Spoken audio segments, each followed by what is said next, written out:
first year of operations, just over $1 billion in transactions. Is that right? Made it over a billion year one. Hopefully get like 1.7, 1.8 would be great for year two. You guys went through a big event 13 years ago that changed your family trajectory and especially your wife's trajectory. Back then, we used to go skiing every winter. That was like our big trip. We would take these ski trips out west. We were snow skiing. Somebody's ski pass were really close. I don't know if they just kind of clipped her and just made her nervous. She just happened to fall into the sign. She was wearing a helmet, but the sign hit her right below where her helmet was. And she ended up having like a spinal cord injury right there. It was like a burst fracture at that like vertebrae. It was just bad luck. 50-50 if she makes it. You've got the baby, you've got her going through everything she went through. I gotta sit down. I don't know if I have like the energy to like get back to my apartment, like much less like do this on a day-to-day. Wait, is that Mark? My phone rang and it was him. And I was like, oh, hey, Pastor Davis. It is one of those things, like there always has been like somebody there. You had the firstborn when it happened and you've had more kids, even with the injuries. I was making $250 to $300 a year. This is really getting to be a problem with like my wife or my kids or my home life. I'm going to take care of them rather than like this job that's going to wreck my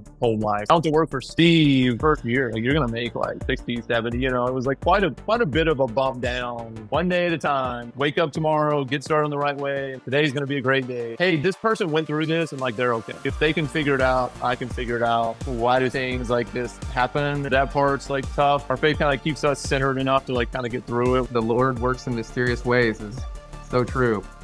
Today, I've got a world-class car guy and one of the biggest success stories in the industry joining me, Chad Cunningham, CEO of the duPont REGISTRY Exchange. In his very first year, Chad and his team moved over $1 billion worth of exotic and luxury vehicles. Pace for year two, $1.5 to $1.8 billion. What amazes me, and I'm sure many others, is Chad's cool and calm demeanor, especially when considering his story isn't just about stacking wins in the car business. 13 years ago, just 6 months after his first child was born, he almost lost his wife Lindy to a freak accident and related surgery. What followed was 6 months in a spinal rehab hospital as they began to learn to live with her as a quadriplegic, and then to fight to have 2 more kids after the accident. This is a raw, powerful conversation about faith, family, resilience, and never quitting, even when life tries to take everything. If you're facing your own mountain right now, buckle up. Chad dropped some serious no-surrender wisdom in this one. But before we start, we'd be very grateful if you'd like, subscribe, and share our episodes, as we're here to help as many people as possible, and we'll get there much faster with your continued support. Thank you. This episode is brought to you by our partners over at Don't Trade It In. It's the best and fastest way to get top dollar for your car from the comfort of your home. Please visit don'ttradeitin.com today.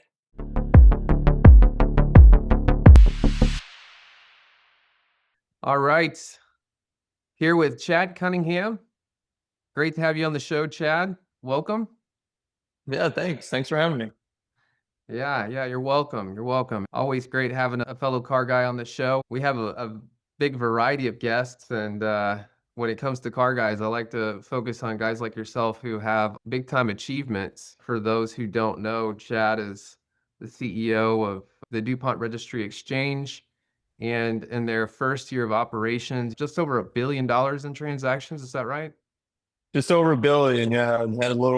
Got over with a little bit to spare, but made it over a billion year one. Wow. Yeah. And you're already thinking, if I remember correctly, that you're going to do even more than that this year. We'll definitely do more, barring, knock on wood, some sort of world event, I think. But we'd like to get up over 1.5, hopefully get like 1.7, 1.8 would be great for year two. So Heck yeah. Heck yeah. You did a little time on the exotic side with Gimme the VIN. And if I remember correctly, like a partner in some other wholesale related businesses. If you could give us a quick background of your history. I did like grow up in the business. My dad had a car lot, like cheaper cars. He did like actually buy here, pay here stuff when I was younger. Then when I got older, it was like a cheap tax lot. This was kind of like before indirect lending. So we did have indirect lending like towards the very end. We would keep, most of the cars we sold were like 2 to 6 grand. I'd say like the average price point was like 4K, 4 or 5K. We would keep 20, 25 cars, but like nice, clean. That was kind of what he was known for, was like just clean, nice, cheaper cars. So I did that all the way through high school. I did end up going to college. He sold his business when I went to college. I always joking and tell everybody so I wouldn't do it. I'm pretty sure it was like 99% of it. But he sold the business. So I went off to school. And then in the summers, I started working at a new car dealership selling cars. I worked for Chrysler Jeep Dodge store, then turned out Chrysler Jeep Dodge Ram. But after college, I kind of went to doing that full time. Kind of got lucky at like a young age. I got to do about everything in that store. Like I sold cars. I was a floor manager, used car manager, new car manager, finance manager. Then I was like the GSM, and then I was like the GM of the one store. And then I was like GM. We had there was like 3 buildings on one location. So I was the GM over the 3 locations or the 3 stores. Then I got kind of recruited and hired. I was the GM in like the biggest Toyota store in town. We were the biggest store in the region. We were doing 400 new Toyotas a month. Kind of grew up with like a lot of retail background. Kind of got into wholesale on accident. We were kind of thinking about having kids for the first time. I was working like Monday through Saturday, like a gazillion hours a day, which I loved it. My wife was a school psych, so she didn't work at all in the summers. So it's just kind of like, so we're gonna have this kid, and I'm gonna be here all the time, and you're just gonna be in the office. Like I was downtown, so I would leave every morning at like 7 and get back at literally like midnight. I ended up going to the auction with my dad. Janet, I think, introduced us to Steve Brewster, the owner of Wholesale Inc. And he had this position that he was thinking about. Hey, you should come and chat or whatever. So I showed up to interview in my suit. They're all in hoodies like this, shorts and stuff. And I honestly didn't know what wholesale, like I thought I kind of knew what wholesale was, but I learned very quickly I didn't. But it was just like, just very quickly, I was like, wait, I didn't know you could do this in the car business. Like I thought it was just like retail jobs. These guys basically work Monday through Friday in an office. They're pretty chill. They're very like they're not what I knew as typical car guys. At that point, everybody wore the button down or maybe the suit. You know, it was more dressed up than it is now in the retail world, I feel like. But it was just kind of like this dressed up environment versus like a much more chill environment. So I went to work for Steve. I started off, I was like a sales rep. I think I always joke I was like the first one. I was like an auction, like a dealer sales rep at the auction. So I would just call dealers and try to get them to buy cars. Like I'm just like, hey, we're running in lane 5 every week. Hop on. Let me know if you have any questions. So I did that in a while. Then we needed more sales reps, and I was kind of hiring sales reps and running like a team. Then we started buying cars. Then kind of eventually, like I was buying more, and then the sales team was still running. I don't remember exactly like kind of the order, but it was like eventually I was like kind of running the sales team and then kind of managing like a little buying team that was buying from dealers. Eventually they made me like VP of wholesale, I think we called it. And then I was like maybe VP of like everything we were doing because it was like wholesale, retail, and transport. I think at the end I was like president of all the companies. So like I was below Steve, kind of running all 3. And then that company sold. We sold the company to a public company, Rumble On. So like I had like a year contract to work there. So I stayed for that and then left. And that's when I went to go work and Give Me the Van. I bought cars for them for a couple years. And then the opportunity with DuPont came around. Then I came to work for DuPont Registry. And now I'm CEO of DuPont Registry Exchange, which is like the wholesale. And then DuPont Registry Live, which is like the auction site we ran. And then we have like a private client thing I run too, which is like a little smaller, but it's just kind of like dealing with like private customers. Luckily, I've had like a very wide and varied car career, I guess. But I started early. Had a hardship at 14, so I could work. So I've been doing it a long time, but I really like it. I love the car business. I love the people. You get to do what you love. It's never a bad deal. So. Yeah, yeah, man. You covered a lot of ground there. And that first phase, I guess the very first phase was you were working with your dad, for your dad. But then when you got into the big box world, about how much time did you put in the Monday through Saturday type crazy hours? Probably like 6 or 7 years, I guess, 5, 6, 7 years. I mean, in retrospect, not like a ton of time, I'm sure. Like I said, I got sort of lucky. I got like a speedy education, I guess, because I worked for Bob Frensley. He was awesome. And it was just, I was in a lucky situation where I did work really hard and like, but every time a job came open, I was like the first one who was like, I can do that. It's like, we need a floor manager. I'm like, hey, I can do that. Like, let me try it. I'll do it, and he was very much like, all right, give it a whirl. And if it works, you can keep the job. And if not, like, we'll bump you back to sales, and then it was, hey, there's a used car manager job open. I'm like, don't hire anybody. Just let me do it. Like, I can do that job. Like, I can do the new. It really was like a combination of like, I took any job that was open and also like any job open that like somebody didn't want. Like, at one point, the Dodge store was like down the street, but nobody really wanted to work down there because it was like a little bit of a lower, like a worse part of town. And like, they needed like I don't remember if it was whatever level was like above what I was doing. So it was like a sales manager, maybe it was like first GSM job. And it was like, I'll do it. I'll go down there. I was just very willing to like jump in there. And then like, luckily he was very willing to be like, okay, great, have at it. And like, if it works, it'll stick. And if not, like, we'll just bump you back to whatever you were doing. So it was a lot of experience in like short term. I got to do about everything. Really, the only thing I didn't do because I just didn't like it right away was like parts and service. It was just like, I'm not mechanically inclined. I don't understand this stuff. Like, I'll leave this to the service professionals and I'll be up front trying to sell something I like halfway know about. So when you made the shift from retail to wholesale, tell us a little bit more, like, what was it that, I guess you were kind of like a group GM and you went from group GM on retail to wholesale. Kind of, it sounded like you mentioned starting from the bottom and working your way up there through that too. What was the reason for the shift? Yeah, I mean, it definitely was like pretty risky is like even like monetary. I was just telling somebody this the other day and I can't remember exactly, but it was like I was GM at a Toyota store back then and I was making like 250 to 300 a year, I think annually, which is like really good money then for like how old I was. This was like 2007 or 8 or something. Like, it was a long time ago now. And I remember like when I went to work for Steve first year, like, you're gonna make like 60 grand, 60, 70, it was like quite a bit of a bump down.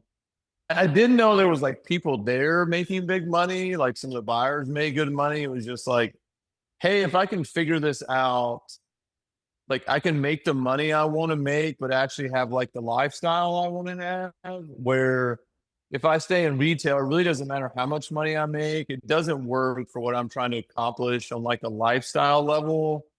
And I guess I've always kind of like drawn that line. Like, that's come up a couple times. It's just like when it gets to me where it's like what I'm doing at work is like affecting like my home life. I get it's going to be tough. Like, it's like nothing's perfect and there's like always like hard times and whatever. But when it comes like push comes to shove of like, hey, like, this is really getting to be a problem with like my wife or my kids or my home life or whatever, I've always defaulted to like, I'm gonna take care of them rather than like, oh, I'm just 100% committed to this job that's gonna wreck my home life or whatever. So Was that what led you to make the shift from the 250 plus per year to oh the yeah, 100%. Yeah, it was just like this job is great and I loved it. Like, I tell people all the time, like, I love retail. I miss it. I love that job. I love the people I worked with.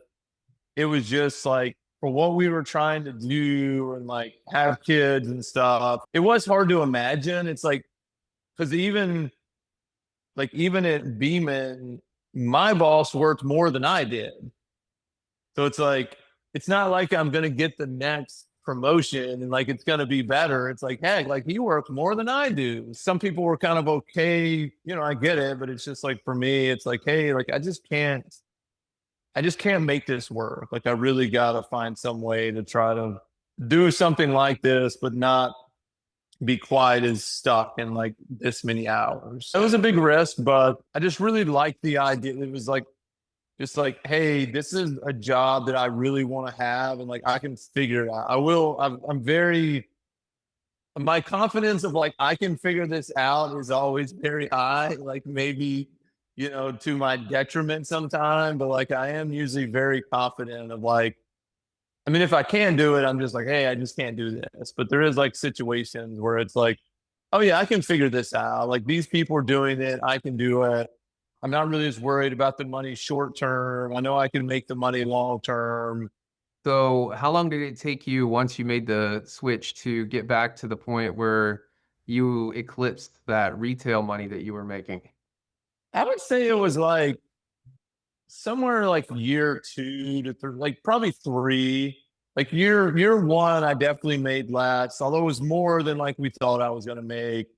Year two, I was probably closer, but probably still not. I would say it was like year three. Then I would say like from then on, I was never below that spot again. Then it was just kind of like up from there. So luckily, it took off like fairly quickly, like it still took time, took a couple years, but it wasn't like it took 10 years, something like that. So For the listeners, viewers who are watching or listening to this, the wholesale side of the business in the car world is very interesting because a lot of people don't know this, but you generally make your money when you buy a vehicle. Like if you buy the right inventory, it generally is going to retail. You obviously need some talent on your sales team that at least does their job, but to make that kind of money working much better hours in the wholesale world, that's awesome. I've seen a lot of people come and go when on the like independent side because that's one of my businesses is a car dealership,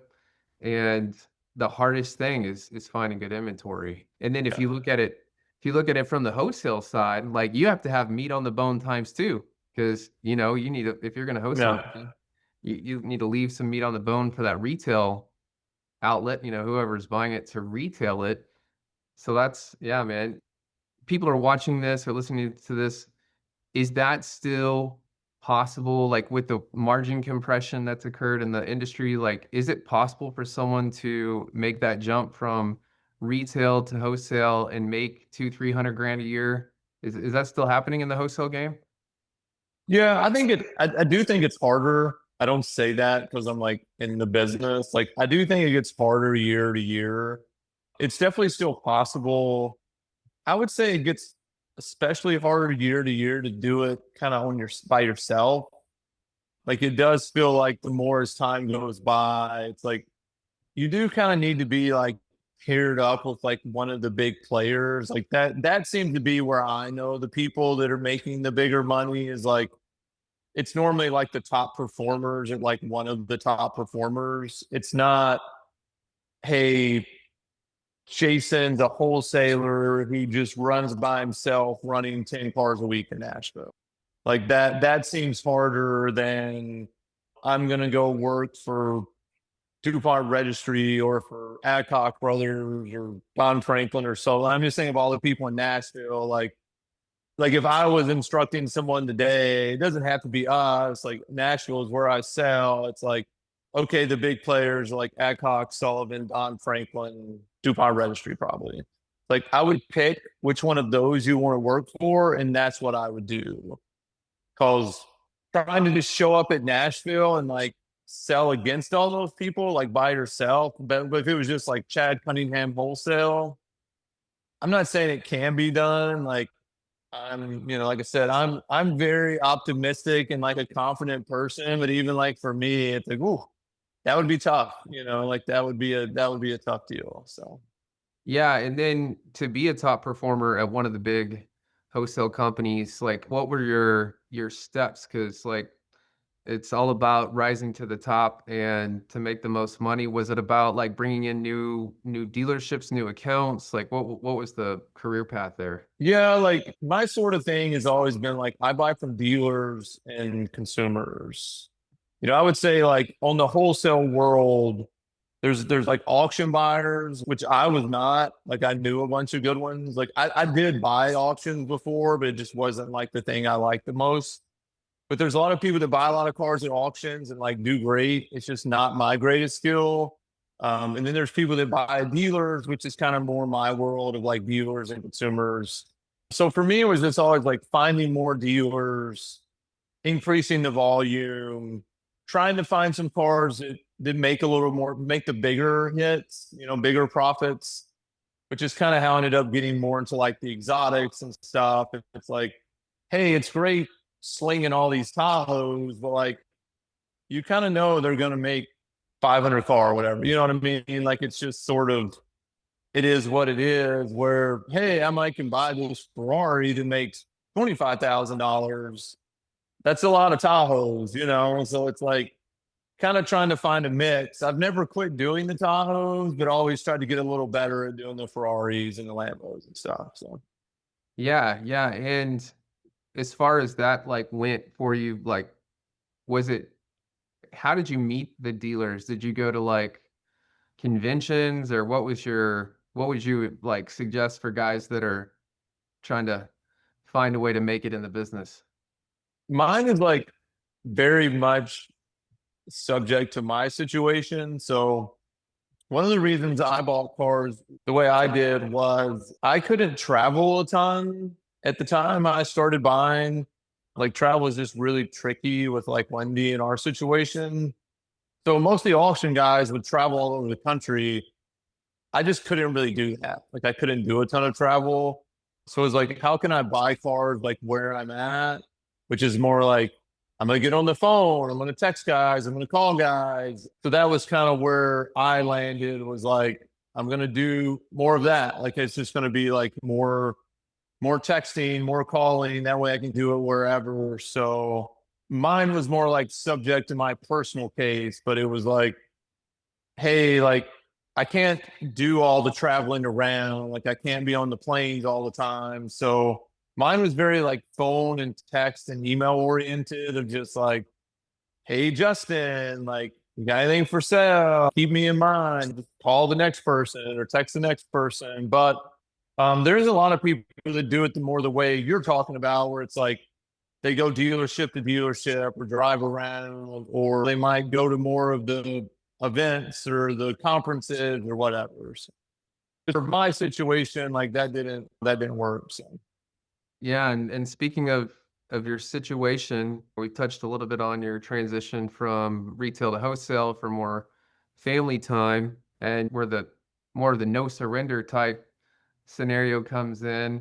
You guys went through a big event about 13 years ago that changed your family trajectory, and especially your wife's trajectory. Would you mind sharing a little bit about that? sure, yeah. So we were this was when I was working wholesale. We, really the where like I think like our part of the story talk starts is like we were trying to have a baby, and like it took us like 4 years, I think. Like we had a lot of fertility stuff with like all of our kids.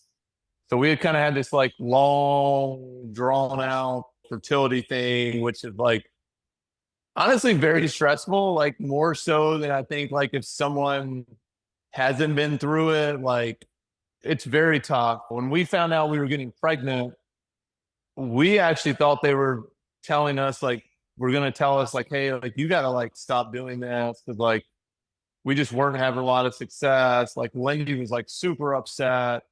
And then when they like literally when they came to tell us we were like pregnant, like she was like bawling already because she thought it was gonna be like bad news. But we did finally get pregnant. We had a baby. Back then we used to go skiing every winter. That was like our big trip, was like we would take these ski trips out west. We kind of always said like, hey, we have a baby, like Jackson Hole is our favorite place. We want to take the kid out there. And like it really was like a big deal for us. It was kind of like felt like a culmination trip of like, we finally had this baby. Like she has a job she loves. I have a job I love. Like we're going to our favorite place in the world, and we were snow skiing, and it was nothing crazy. I feel like when I tell people like she had an accident snow skiing, it's like they imagine us like jumping off cliffs or something. But it's like if you've ever been skiing, like at the very bottom of the mountain, right by the lifts, there's all these like slow runs that kind of like filter into the bottom. So we were right at the bottom, and then there's like these little trail outlets where it's like this way to the ski-in condominiums. That's what it was. We were going down the last little blue. We were probably less than 100 yards from the bottom. Like it was very close. And there was like a little side trail that said ski-in condominiums this way. And she was skiing, and somebody ski past her really close, like kind of close to her. And I don't know if they just kind of clipped her or just made her nervous or whatever, but she fell and she just happened to fall into the sign. So she was wearing a helmet, but the sign hit her like right below where her helmet was.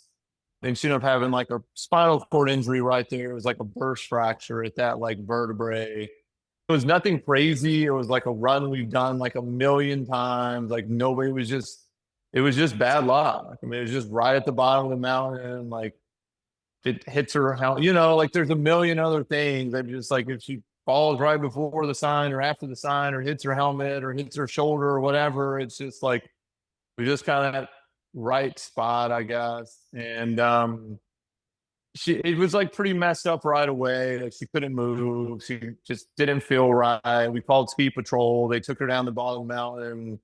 They life flighted her pretty much right away. Had to do surgery. They said it was like pretty dangerous, very life threatening. It's tough surgery. It's 6 to 8 hours.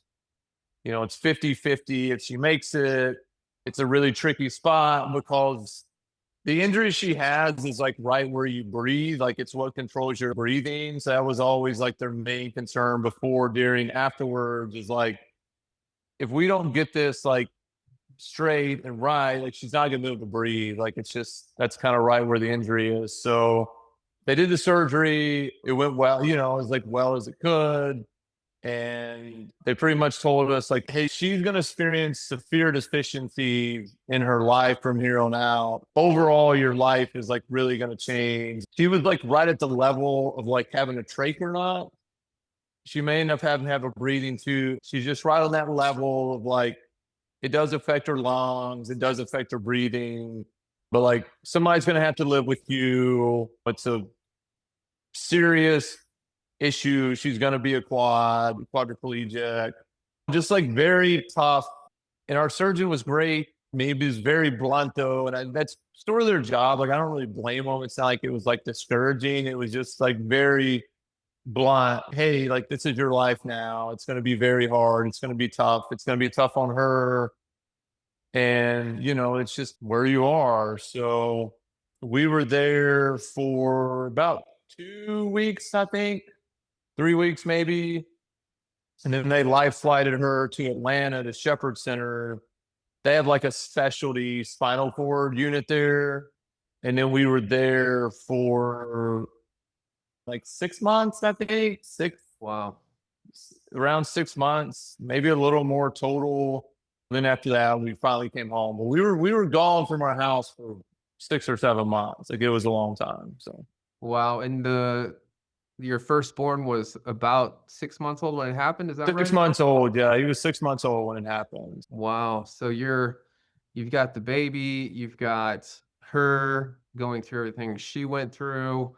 I mean, the 50-50 thing must have been crazy, as far as making it through the surgery, and then months at Shepherd's, I think is what you said. Shepherd Center in Atlanta. Yeah, yeah.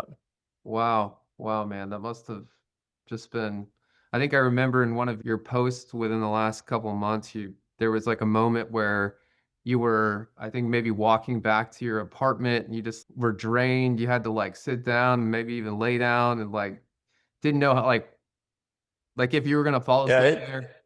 it's like really hard work. So when you go to like place like Shepherd, like it's a rehab hospital. So like Monday through Friday, 9 to 5, like it's like she's pretty much scheduled all day. So me and Baron stayed with her the whole time. So pretty much what we would do is like, you start off, you live in these apartments they have, and then we lived in an apartment across the street. My mom stayed with us. So it's like I would wake up, do the stuff with Baron in the morning, and normally we would always try to take him over to see her early because she wanted to see him before she got up. It's like I would try to take him over, see Lindy, try to get her up in her chair so she could stall our stuff at 9. Then from like 9 to 5, she would have stuff that I like would or would not be involved with. So sometimes I was with her. Sometimes she would do stuff that I wasn't involved with. I would go pull up my laptop and work a little bit, or maybe like go see Baron. And then we would finish the day, and I would go back and usually get him again and then bring him back. And then we'd stay with her till bedtime. And then we would leave again and go back to the apartment.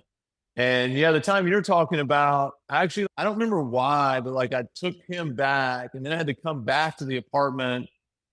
I don't remember if I had to help him with something or do something for her or whatever, but then I was going back later than I normally was. It was probably like 9 or 10 or whatever.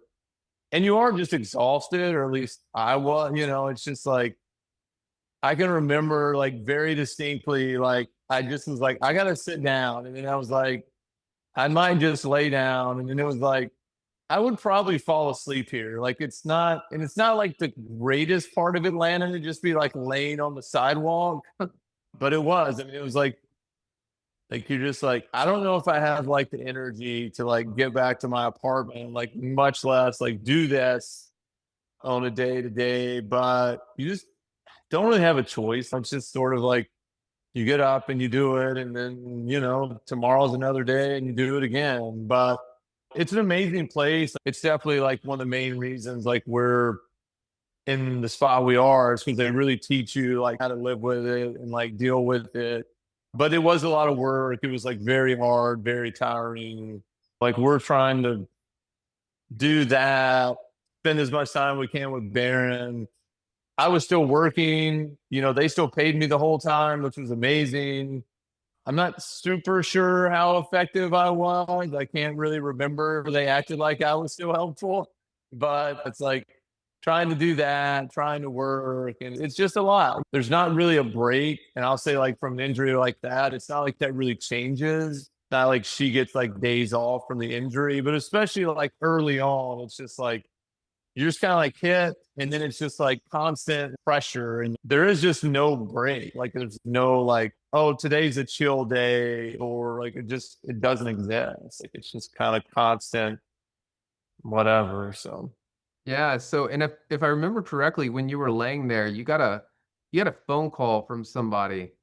I don't even remember probably who it was. Like I remember when it was like one day I was having like such a tired night, and our church was like awesome, and they were they would send somebody once a week, and there was like a day that they couldn't send somebody. Like the person called and they're like, hey, I'm sick. And then we're like, yeah, no problem. Like they come every week, they don't have to do that. And Lindy had like a really tough day that day, and I left late, and it was just like I was really bummed out. Like I'm very like that bummed out. It was just like today sucked. And I was just like walking out the door, and like I knew what he drove because I did sell him cars actually sometimes. Like our pastor drove by in like this Jeep Cherokee, and he was like, I saw his like face flash, and I was like, wait, is that Mari? Like, and then like right after that, my phone rang and it was him. And I was like, oh, hey, Pastor Davis.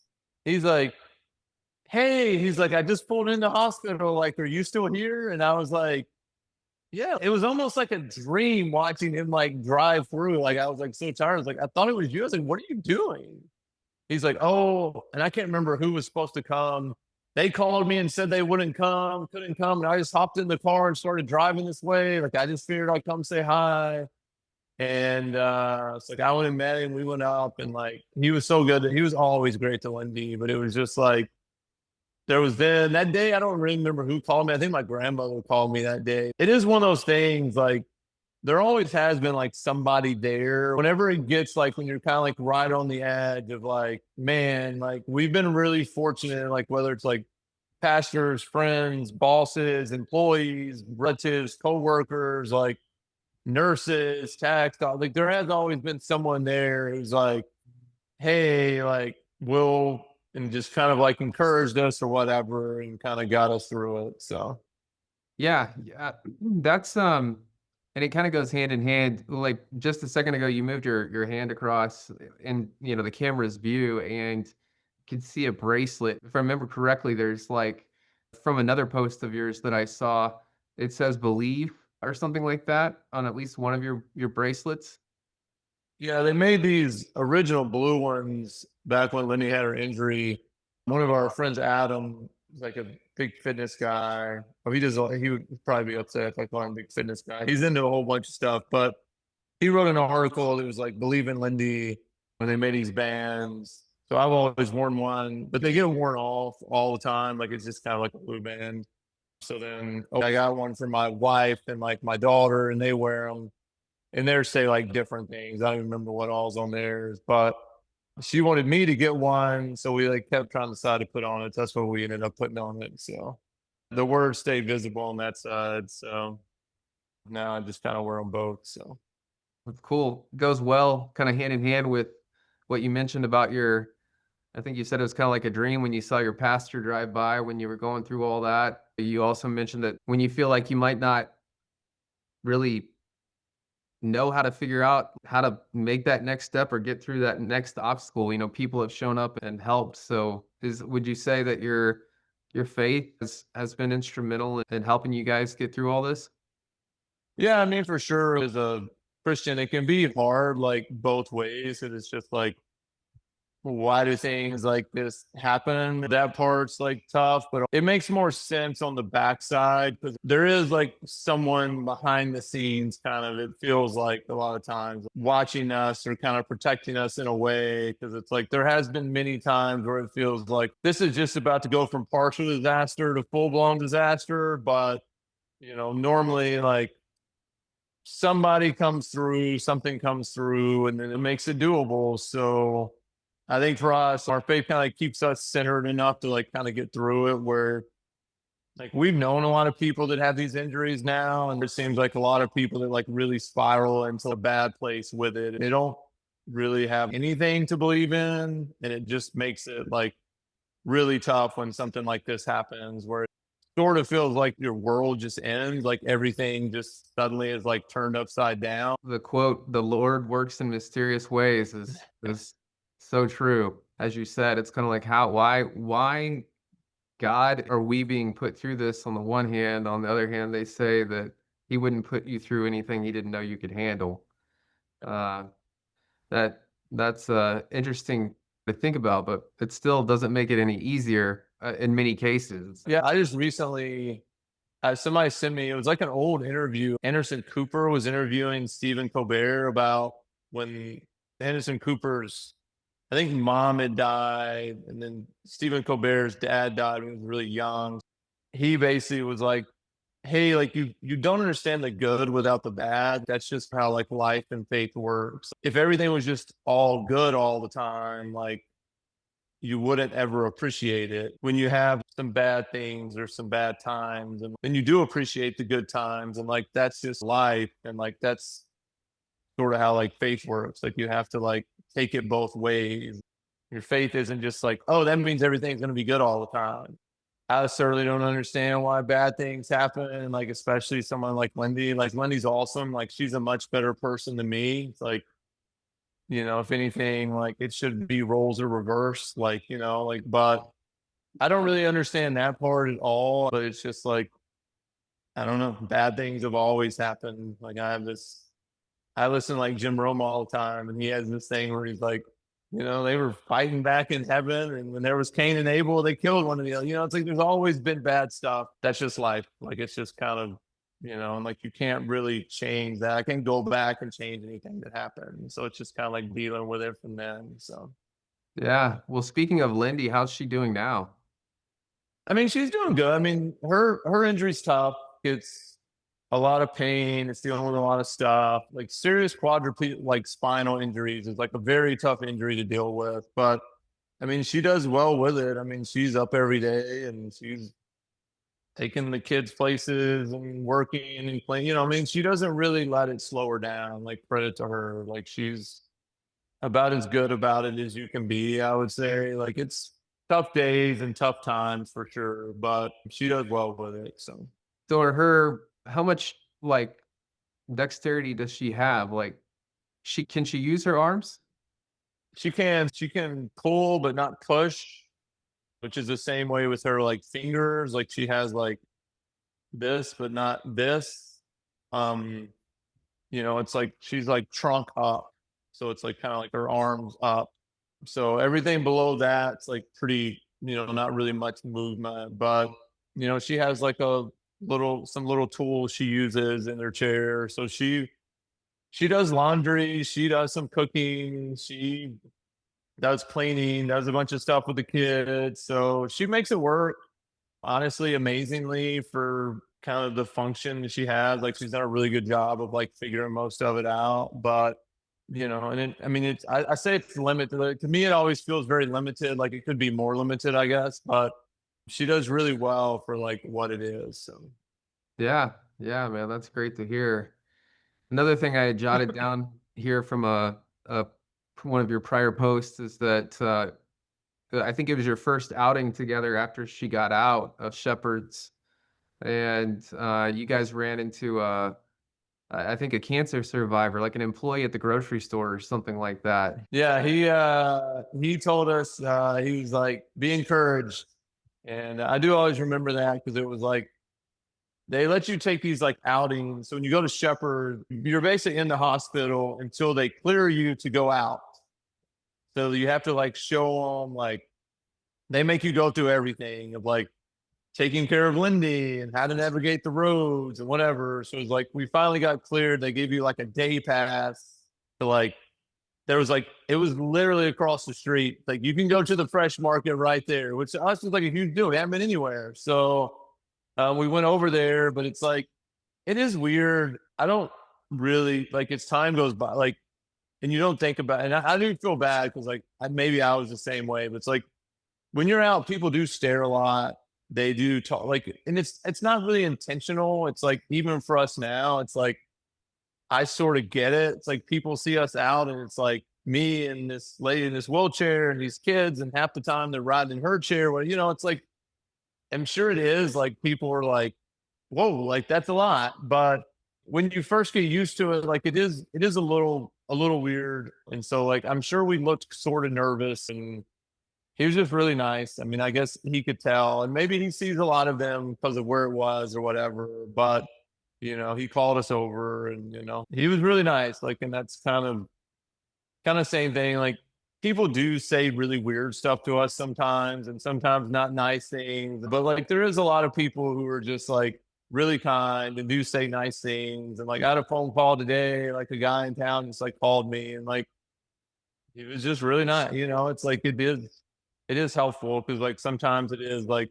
just bad days, and it's just like having someone tell you something encouraging or nice that goes a long way. So Yeah, yeah, man, it can literally change an entire day or week or probably even month in some cases, when you're really fighting through stuff.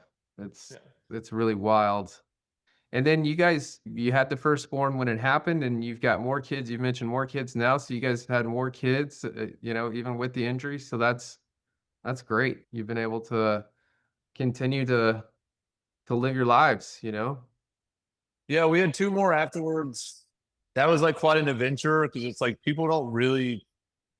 I don't think that happens a ton. I don't know like how often, but I know like even around here, it's like Lindy's OBGYN like didn't have any clients that were in a wheelchair. It was like, and like we sort of asked around, and like that was sort of the common theme. So it's like when we decided we wanted to like try to get pregnant again, we had to talk to our OBGYN, we had to talk to fertility, and we had to talk to like a high risk specialist. And they were all like, we've never really had anybody try this. Like, I think the high risk doc had someone who was like pregnant, get paralyzed, which we had a few of those at Shepherd, but it's like, I don't think she'd ever had someone who was like a quadriplegic get pregnant after the injury and then like try to have a baby. But it's like in theory it can happen. It happens. But we did get pregnant. We had Fury, and then a couple years later we got pregnant and had Bowie.